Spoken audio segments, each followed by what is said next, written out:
بالمصطفى سيدنا ومولانا محمد صلى الله عليه وسلم وعلى آله وصحبه أجمعين شيء لله لنا ولهم الفاتحة أعوذ بالله من الشيطان الرجيم بسم الله الرحمن الرحيم الحمد لله رب العالمين الرحمن الرحيم مالك يوم الدين إياك نعبد وإياك نستعين اهدنا الصراط المستقيم صراط الذين أنعمت عليهم غير المغضوب عليهم ولا الضالين آمين الفاتحة سموسا إلى روح المصنف في هذا الكتاب Al-Hafidh Jalaluddin Abdul Rahman bin Abi Bakar As-Suyuti wa farallahu dzunubana wa nawaratan Al-Fatihah A'udzu billahi minasy syaithanir rajim Bismillahirrahmanirrahim Alhamdulillahi rabbil alamin arrahmanir rahim maliki yaumiddin Iyyaka na'budu wa iyyaka nasta'in ihdinas siratal mustaqim siratal ladzina an'amta 'alaihim ghairil maghdubi 'alaihim waladdallin amin Assalamualaikum warahmatullahi wabarakatuh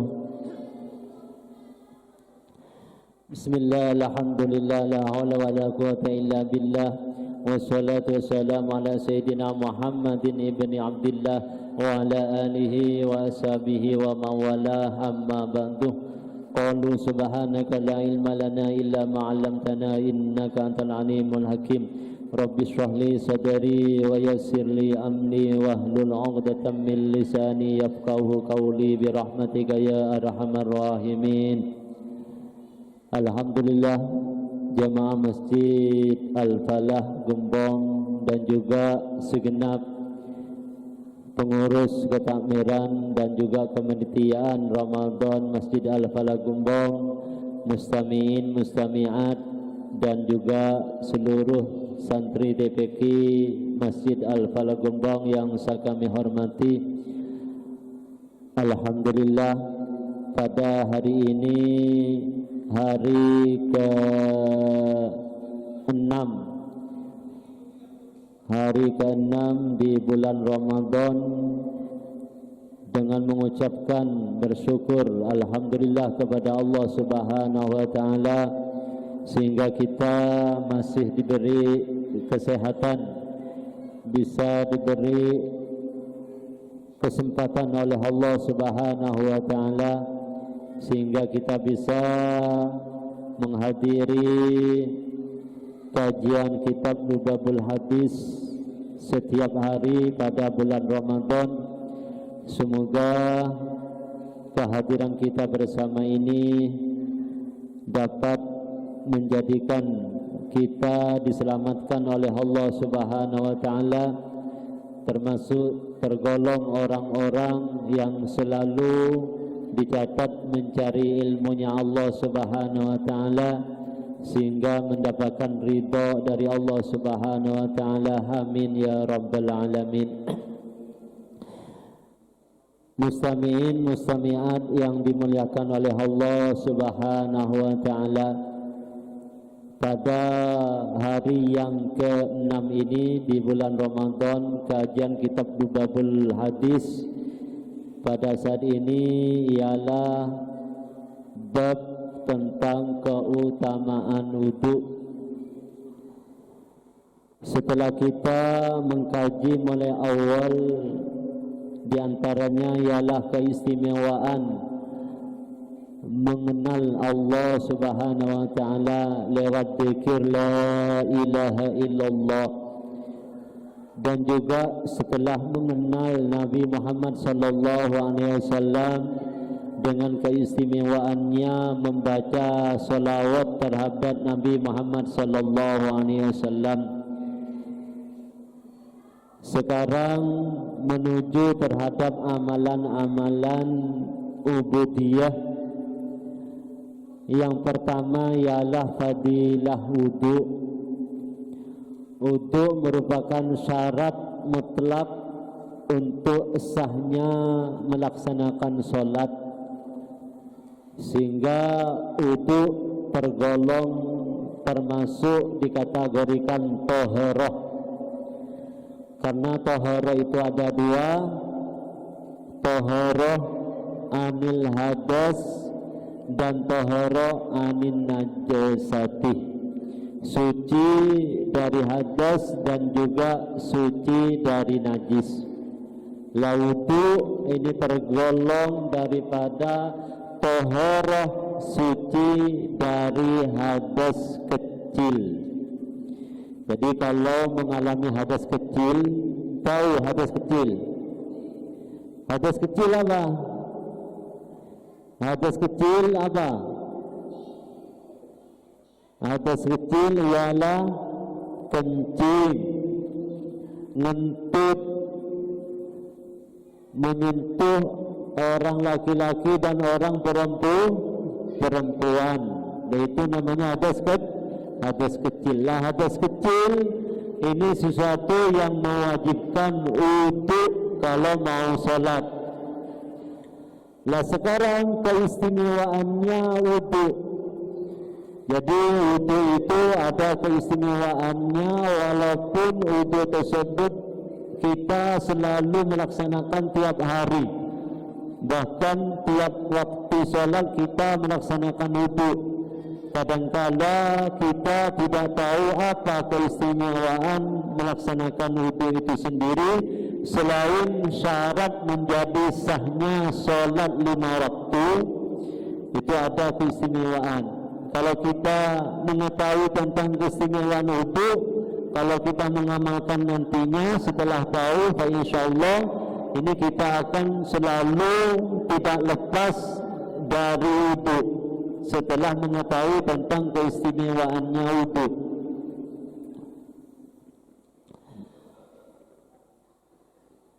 Qala Nabi sallallahu alaihi wasallam al-bab as-sadisu fi fadilatil wudu'i.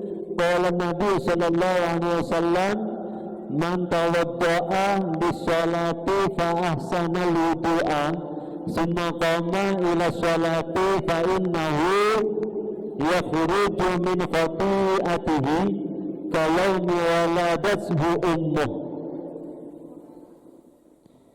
Katakan Nabi, man tawadda'a, barang siapa berwudu li salati untuk melaksanakan salat, fa ahsanal wudu, kemudian wudunya dilaksanakan dengan secara bagus, secara sempurna. Summa qama ila sholati, kemudian dia berdiri menuju melaksanakan salat. Fa innahu yakhruju min khati'atihi ka yawmi waladathu ummuh. Maka dosa-dosa dari orang yang melaksanakan wudu, dari orang yang melaksanakan wudu untuk salat, dosanya akan keluar sebagaimana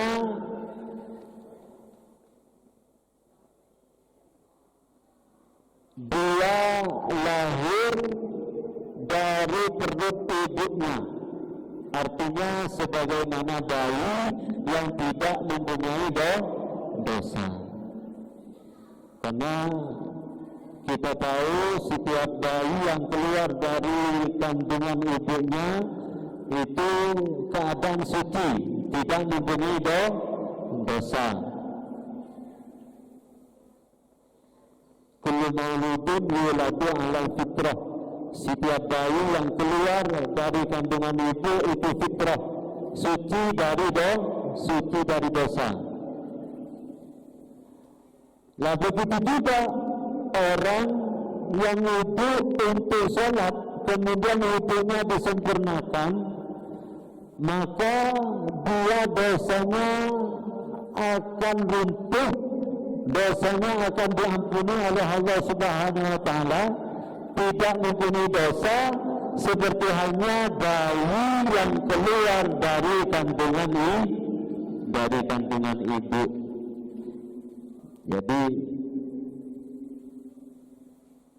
kita selalu melaksanakan dosa-dosa kecil.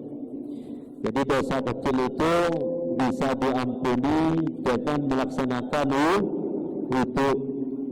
Ini katakannya Nabi. Bahkan di dalam kitab Ihya di situ diterangkan, ma min 'abdin wala imra'atin tawadda'a fa asana al-wudu'a summa qara'a ba'dahu inna anzalnahu fi lailatul qadr ila akhiriha illa a'tahu Allah ta'ala bi kulli harfin minha mi'ata darajatin wa khalaqa Allah ta'ala fi kulli qadratin qatirat min wudu'ihi malakan yastaghfir lahu ila yaumil qiyamah. Jadi barang siapa baik laki-laki atau perempuan wudu dan wudunya sempurna, kemudian setelah wudu membaca inna anzalnahu fi lailatul qadr wa ma adraka ma lailatul qadr lailatul qadri khairun min alfi syahrin tanazzalul malaikatu warruhu fiha ila akhirih. Setelah itu maka surat itu, maka Allah Ta'ala dari tiap-tiap huruf akan diberi 100 derajat oleh Allah Subhanahu Wa Ta'ala, dan tiap-tiap tetesan dari basahnya air itu yang ada di anggota itu, ini tiap tetesan akan dijadikan malaikat oleh Allah Subhanahu Wa Ta'ala, yang mana malaikat tersebut akan meminta ampunan kepada Allah untuk orang tersebut setiap sampai hari kiamat, sampai hari kiamat. Jadi katakanlah kita wudu sekarang, setelah wudu membaca surat inna anzalnahu fi lailatul qadr 1 kali, itu setiap tetesan itu akan jadi malaikat, yang mana malaikat itu akan meminta ampunan kepada Allah untuk orang tersebut ila yaumil qiyamah, sampai hari kiamat. Ini dalam kitab Ihya, dan juga ini hadis yang diriwayatkan dari Abu Hurairah radhiyallahu anhu. Jadi kalau kita ini didoakan ampunan oleh malaikat, hendaknya kita wudu, setelah wudu membaca inna anzalnahu fi lailatul qadr, maka tetesan air wudu itu akan menjadi malaikat yang mendoakan ampunan kepada kita sampai ila yaumil qiyamah. Kadangkala kita menganggap remeh, maka kata ulama ada 3 hal yang kita tidak perlu kita remehkan, dan itu dirahasiakan oleh Allah Subhanahu Wa Ta'ala. Yang pertama, Allah Ta'ala merahasiakan ridhonya hambanya, di mana hambanya tersebut melaksanakan kebaikan walaupun sekecil apapun. Itu dirahasiakan oleh Allah Ta'ala. Kita melaksanakan kebaikan, kita tidak tahu apakah itu mendapatkan ridha dari Allah Subhanahu Wa Ta'ala, sehingga kita mendapatkan ampunan dari Allah Subhanahu Wa Ta'ala. Lah dalam hadis, jangan sampai meremehkan kebaikan walaupun sekecil apapun, karena kita tidak tahu apakah kebaikan itu diterima atau tidak oleh Allah Subhanahu Wa Ta'ala, sehingga kalau diterima akan mendapatkan ridha Allah. Kalau mendapatkan ridha Allah, pastinya akan mendapatkan ampunan dari Allah. Itu yang pertama. Yang kedua, Allah Ta'ala merahasiakan kebenciannya kepada hambanya karena hambanya melaksanakan kejelekan, sehingga kata kami Nabi, jangan meremehkan kejelekan walaupun sekecil apapun. Bisa dipastikan kejelekan itu walaupun kecil ini mengakibatkan bencinya Allah, marahnya Allah kepada hamba yang melaksanakan larangan Allah walaupun sekecil apapun. Yaitu dirahasiakan juga. Kita melaksanakan maksiat walaupun kecil, kita tidak tahu apakah itu dibenci oleh Allah Subhanahu wa taala sehingga kita dicap oleh Allah taala akan dimasukkan ke nerakanya, kita tidak tahu. Maka kata kami Nabi, jangan meremehkan kejelekan walaupun kecil, karena kita tidak tahu kejelekan ini bisa menjerumuskan kita ke api neraka. Itu yang kedua. Yang ketiga, Allah merahasiakan terhadap wali-wali Allah yang sudah diangkat menjadi wali. Orang-orang yang diangkat menjadi wali itu dirahasiakan oleh Allah Subhanahu wa taala. Maka jangan sampai kita meremehkan seseorang. Bisa jadi orang yang kita remehkan ini termasuk walinya Allah. Jadi jangan meremehkan seseorang. Bisa jadi orang yang kita remehkan itu termasuk walinya Allah Subhanahu wa taala. Ya, termasuk pelaksanaan itu karena kita melaksanakan tiap hari, kita melaksanakan wudu, mau sholat wudu kadang-kala kita meremehkan. Kita meremehkan. Jangan meremehkan. Siapa tahu dengan wudu itu dosa kita diampuni oleh Allah Subhanahu wa taala. Walaupun kita melaksanakan sholat tiap malam, walaupun kita melaksanakan sholat malam tarawih setiap malam, belum tentu yang diterima itu sholatnya. Bisa jadi yang diterima ialah wudhunya. Maka jangan sampai kalau kita itu meremehkan sehingga wudhunya ini sembrono, wudhunya ini tidak sempurna. Maka dalam hadis ini, wudhu yang bisa menyebabkan mendapat ampunan dari Allah Subhanahu wa taala, di sini wudhunya fa'ahsanal wudhu, wudhunya dikerjakan dengan sempurna. Wudhu yang melaksanakan wudhu sempurna itu wudhu seperti apa? Ialah wudhu seperti yang dilaksanakan oleh Nabi Muhammad. Nabi Muhammad itu kalau membasuh wajah dibasuh tiga kali. Kalau membasuh tangan dibasuh tiga kali. Kalau membasuh atau mengusap kepala mengusap tiga kali. Yang terakhir kalau membasuh kaki itu dibasuh tiga kali. Itu gambaran daripada wudhunya Nabi. Ketika wudhu semua basuhan dibasuh tiga kali.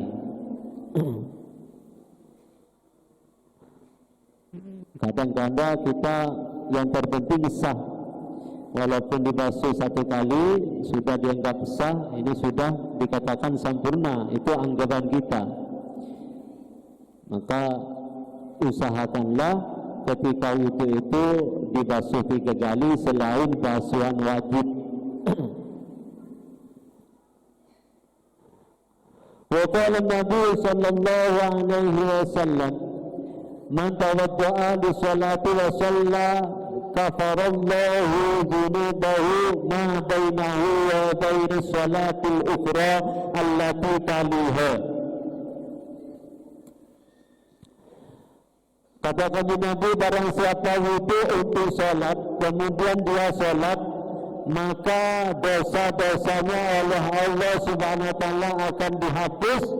Dosa di antara pelaksanaan sholat dan di antara sholat yang lain, di mana sholat yang setelahnya.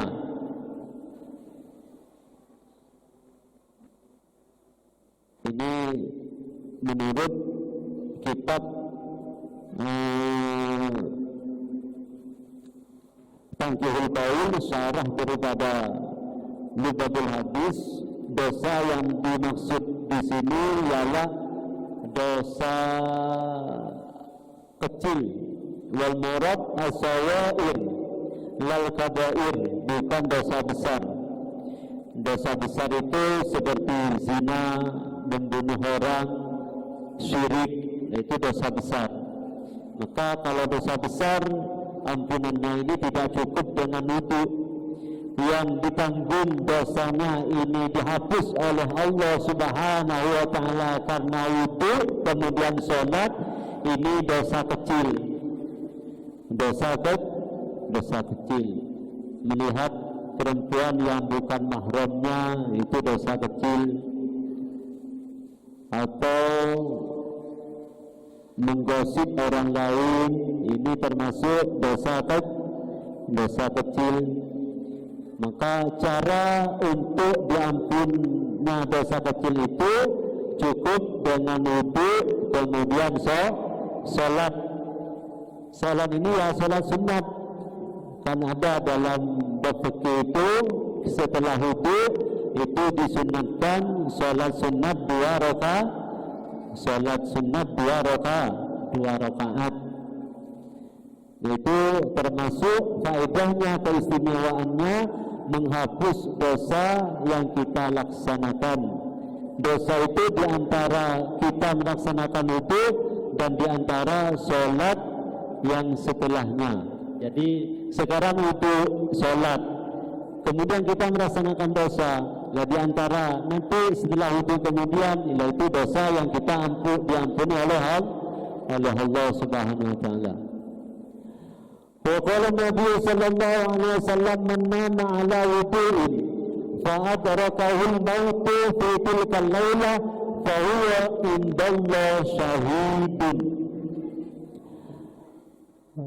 Kata kami Nabi, barang siapa tidur ala wudu'in, tidur ketika tidur ini setelah melaksanakan wudu, fa adrakahu al-maut, kemudian dia meninggal. Ketika tidur kemudian ada malaikat pencabut nyawa mati ketika tidur, dan tidurnya sebelumnya ini wudu. Maka katakan Nabi Muhammad sallallahu alaihi wasallam, fa huwa indallahi syahidun, maka dia meninggal mati syahid. Syahid akhirat namanya. Kalau syahid akhirat ini kemungkinan besar dipastikan ini langsung masuk surga, tidak dihisab oleh Allah Subhanahu wa ta'ala. Ini syahid akhirat namanya. Jadi kalau kita mau tidur berwudu, siapa tahu ketika tidur roh kita dicabut oleh Allah Subhanahu wa ta'ala akan meninggal dunia, maka kita meninggal, dikatakan meninggal mati syahid akhirat namanya. Kalau syahid dunia dan akhirat seperti berperang dengan melawan orang kafir, seperti sahabat Nabi dulu yang berperang, itu namanya syahid dunia dan syahid akhirat. Kalau syahid dunia tidak usah dimandikan, berperang dengan orang kafir, terbunuh, maka tidak usah dimandikan, langsung dikubur. Itu namanya syahid dunia dan akhirat. Akhirat dia langsung masuk surga tanpa hisab. Kalau matinya mati tidak karena matinya meninggal karena tidur, namun dia keadaan berwudu, itu syahid akhirat namanya. Ya tetap disolati, dimakamkan, tetapi mati syahid akhirat. Fa insyaallah orang yang tidur kemudian meninggal keadaan mempunyai wudu, maka matinya meninggal ialah meninggal syahid. Fa insyaallah di akhirat ini tidak dihisab oleh Allah Subhanahu wa ta'ala. Wa qala Nabi sallallahu alaihi wasallam, an-na'imu at-tahiru kas-sha'imil qa'im. Katakannya Nabi, an-naimut tahir, orang yang tidur keadaan suci. Keadaan suci ini maksudnya mempunyai wudu. Maka kasoim al-qaim, seperti halnya orang yang berpuasa yang melaksanakan sholat malam, berpuasa sholat malam, itu pahalanya orang yang tidur kemudian tidurnya keadaan suci, mempunyai wudu, ini pahalanya sangat besar seperti orang yang berpuasa yang sholat malam. Ini yang dimaksud di sini fi husulil ajri, dalam menghasilkan pahala. Bukan berarti wah saya tidak usah puasa, saya tidak usah sholat malam, tidak usah tarawih, cukup saya tidur, wudu dan tidur. Jangan diartikan seperti ini, keliru. Tetapi ini dalam rangka menghasilkan pahala. Pahalanya sama dengan melaksanakan puasa dan mendirikan sholat. Jadi sangat besar pahalanya orang yang tidur dengan keadaan berwudu. Maka usahakan. Tapi yang paling mungkin yang bisa mengamalkan seperti ini orang yang tidak mempunyai istri, yang tidak mempunyai suami. Kadangkala kalau mau tidur masih menyentuh istrinya, menyentuh suami ini, sehingga tidak bisa mengamalkan seperti ini. Maka sulit. Karena sulit itulah pahalanya sangat besar. Kalau orang yang tidak mempunyai istri, suami, maka usahakan ya sangat mudah, wudu langsung tidur, itu pahalanya sangat besar. Pahalanya sama halnya dengan orang yang berpuasa. Berpuasa tersebut bukan hanya puasa saja, tetapi juga melaksanakan sholat malam. Itu pahalanya seperti orang yang tidur dan keadaan suci atau berwudu. Wa qala Nabi sallallahu alaihi wasallam, man tawadda ala tuhrin katabalahu atau kutibalahu asyu hasanatin illa. Saya ulang. Wa qala Nabi sallallahu alaihi wasallam, man tawadda ala tuhrin kutibalahu asyu hasanatin. Barang siapa berwudu ala tuhrin, dengan keadaan bersuci, maksudnya begini, mempunyai wudu masih itu lagi, itu yang dimaksud hadis ini berwudu keadaan suci, artinya berwudu keadaan mempunyai wudu. Ini dicatat 10 kebaikan oleh Allah Subhanahu wa taala. Maka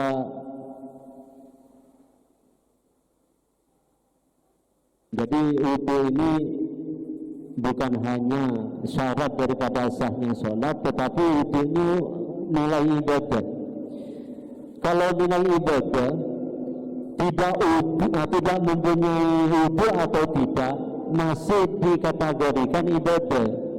Sehingga walaupun kita mempunyai wudu, itu disunnahkan untuk wudu. Karena di sini tuh ada pahala yang bisa kita mendapatkan 10 pahala kebaikan. Jadi man tawadda ala tuhrin kutiba lahu asyu hasanatin.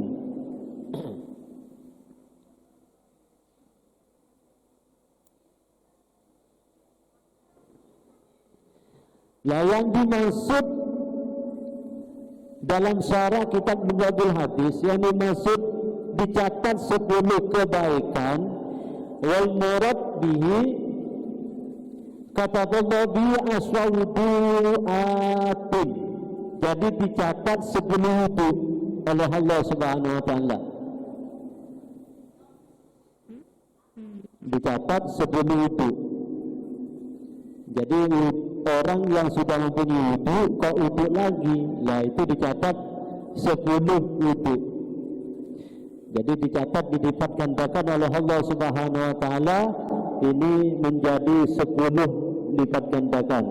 Kalau wudunya ditambah lagi, ditambah 10 lagi. Kalau sampai 5 wudu, ya ditambah sampai 50 kali.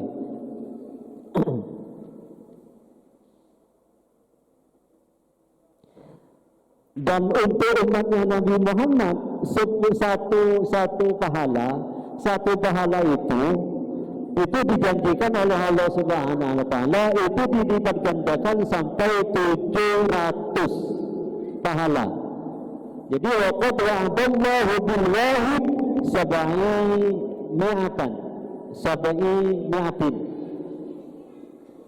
Jadi melaksanakan satu pahala itu dijanjikan oleh Allah Subhanahu wa taala mendapatkan 700 pahala.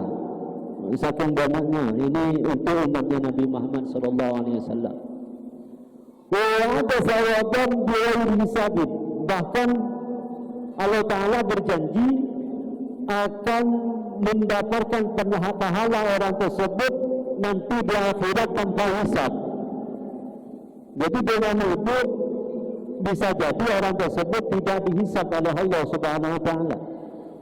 Amalan-amalan di dunia, baik amalan baik atau amalan jelek, ketika orang tersebut ini selalu berwudu, ini tanpa hisab. Ini janji Allah. Ini kata Nabi Muhammad SAW dalam kitab Taqiyul Qaul yang dikarang oleh Imam Nawawi Al-Bantani.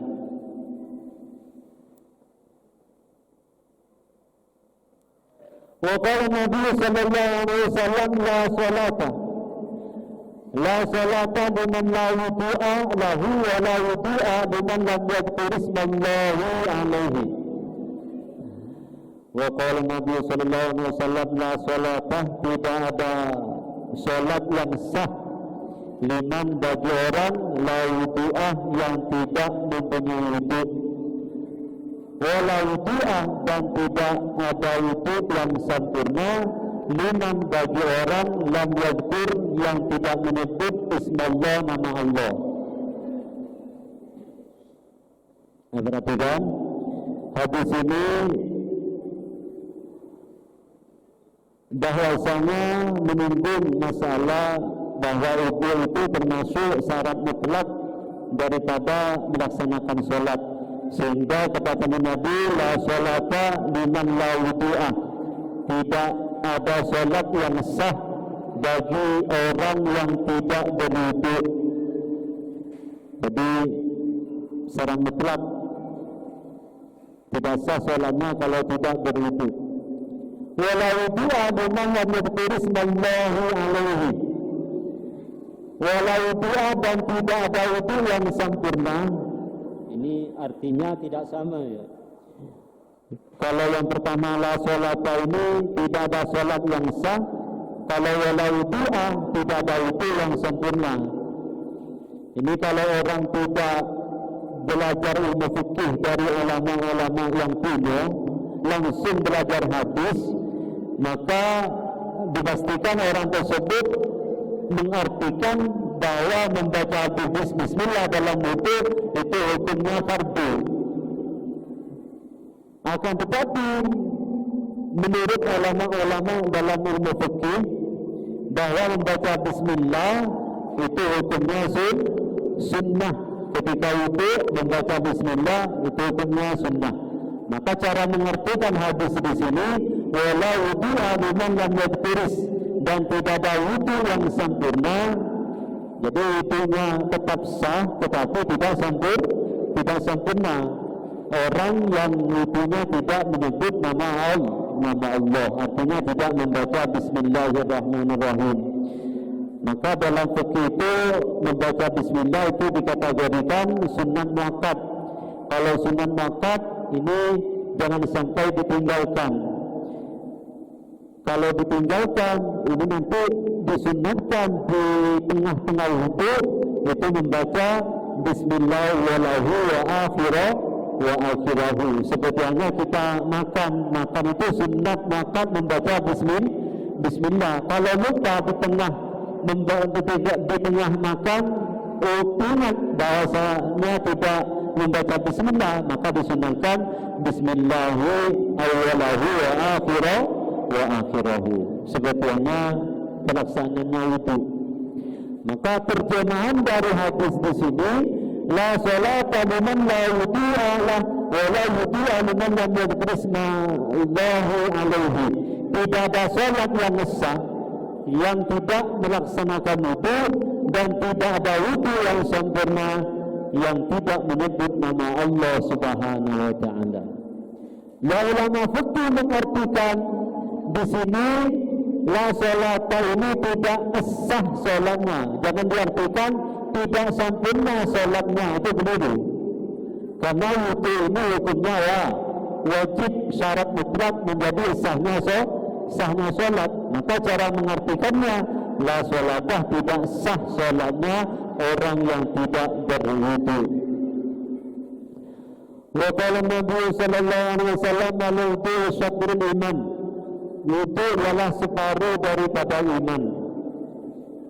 Jadi termasuk wudu ini dikategorikan iman. Artinya apa? Kita wudu ini berlandasan iman, percaya dengan adanya Allah, sehingga kita melaksanakan apa yang diperintah oleh Allah Subhanahu wa taala, di antaranya wudu. Kita wudu itu atas perintah Allah dan Rasulnya. Maka nilai daripada wudu ini juga dikategorikan separuh daripada iman. Orang berwudu termasuk orang yang beriman, sudah melaksanakan separuh daripada iman. Wa qala Nabi sallallahu alaihi wasallam, sibghatul wudu marratan. Sibghatul wudu marratan. Pekerjaan wudu itu satu kali. Itu sudah dianggap cukup. Sibghah di sini pekerjaan.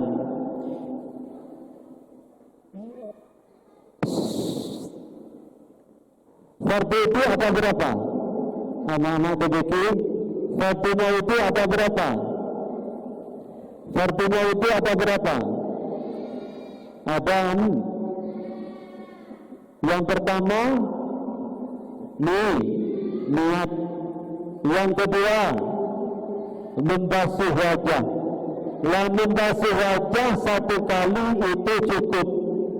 Itu dikategorikan, katakan Nabi, sibghatul wudu marratan. Pekerjaan itu satu kali. Jadi membasuh wajah itu cukup satu kali. Setelah membasuh wajah, ialah membasuh apa?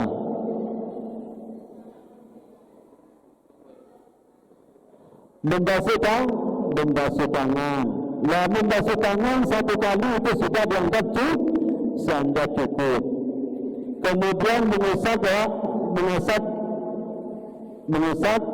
kepala. Sudah, itu satu kali sudah dianggap cukup. Yang terakhir ialah kaki. Itu sudah dianggap satu kali juga cukup. Maka faman tawadda marrataini kana lahu kiflani min ajri wa man tawadda salasan fa huwa wudu'ul anbiya min qabli. Jadi yang saya singgung, yang dimaksud dengan sempurna wudu itu sebenarnya hanya wudunya Nabi Muhammad SAW atau wudunya para nabi. Kalau wudunya para nabi, wa man tawadda salasan fa huwa wudu'ul anbiya, artinya dibasuh 3 kali, membasuh wajah 3 kali, tangan 3 kali, kemudian mengusap kepala 3 kali, dan kaki 3 kali. Itu sudah dikategorikan wudu yang sempurna, seperti hanya wudunya Nabi Muhammad dan juga wudunya para nabi. Itu katakan Nabi. Jadi sibghatul wudu marratan. Faman tawadda marrataini karena kiflani min ajri wa man tawadda salasan fa huwa wudu'ul anbiya min qabli. Wudu yang dibasuh 3 kali itu seperti hanya wudunya para nabi yang sebelum saya, katakan Nabi Muhammad sallallahu alaihi wasallam. Wa qala Nabi sallallahu alaihi wasallam, la yaqbalu Allahu salata ahadikum idza ahdatsa hatta yatawadda. Tidak, Allah Ta'ala tidak menerima salat kalian apabila kalian hadas sehingga kalian berwudu. Wa qala Nabi sallallahu alaihi wasallam, al-wudu'u 'ala al-wudu' nurun 'ala nurin. Wudu di atas wudu, artinya mempunyai wudu dan wudu lagi, itu merupakan cahaya di atas cahaya. Makanya wajah kita kalau ingin bercahaya, berseri-seri, sering-seringlah untuk berwudu. Kalau wajah kita ingin glowing, Nabi santri ingin glowing wajahnya, ya berwudu. Itu ala wudu. Jadi setelah wudu itu bisa wajahnya berseri-seri, bercahaya. Itu kata Nabi, al-wudu ala wudu nurun ala nurin. Jadi wudu di atas wudu artinya mempunyai wudu, kalau wudu lagi itu merupakan cahaya di atas cahaya.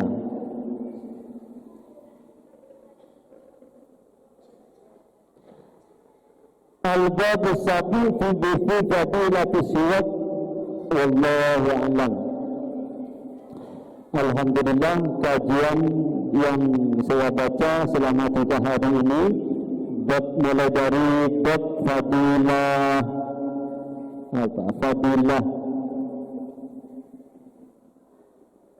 membaca salawat terhadap Nabi Muhammad SAW dan fadilah iman kepada Allah Subhanahu wa taala dan Rasulnya, kemudian fadilah wudu.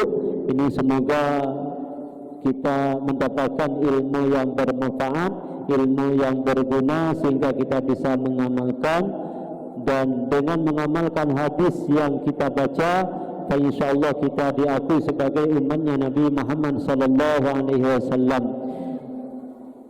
Pesan dari kami, jangan meremehkan kebaikan walaupun sekecil apapun, dan juga jangan meremehkan kejelekan walaupun sekecil apapun. Bisa-bisa amal yang sedikit ini yang diterima oleh Allah Subhanahu wa taala, dan juga bisa jadi amalan yang jelek walaupun kecil itu bisa jadi murka Allah Subhanahu wa taala. Kita tidak bisa terhindar dari maksiat, mungkin tidak bisa, akan tetapi kita tidak boleh meremehkan. Begitu juga kita mungkin bisa melaksanakan pekerjaan amaliyah ibadah yang sangat banyak, akan tetapi jangan kita meremehkan amaliyah yang sedikit. Bisa jadi amalan yang sedikit itu mendapatkan ridha Allah Subhanahu wa taala. Amin ya rabbal alamin.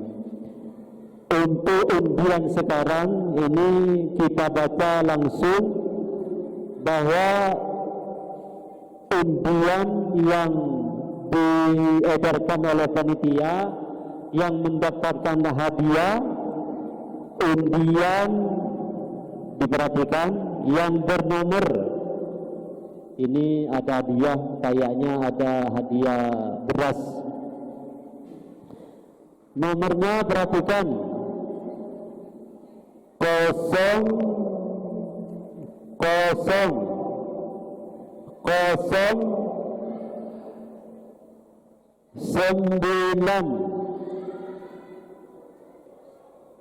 Saya ulang,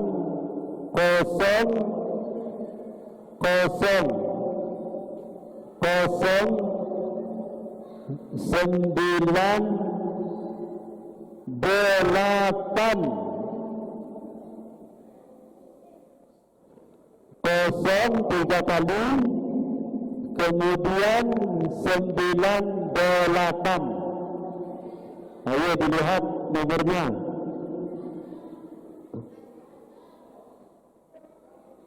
Ayo maju ke depan, saya lihat nomornya. Ditimur oleh Bapak Khotib, jemaah yang selalu aktif, alhamdulillah mendapatkan hadiah beras. Coba saya lihat nomornya. 0098. Alhamdulillah mendapatkan rezeki dari Allah Subhanahu wa taala. Semoga menjadi amal yang jariah, yang bermanfaat. Amin ya rabbal alamin. Dari kami kurang lebihnya mohon maaf. Ihdinas siratal mustaqim. Assalamualaikum warahmatullahi wabarakatuh.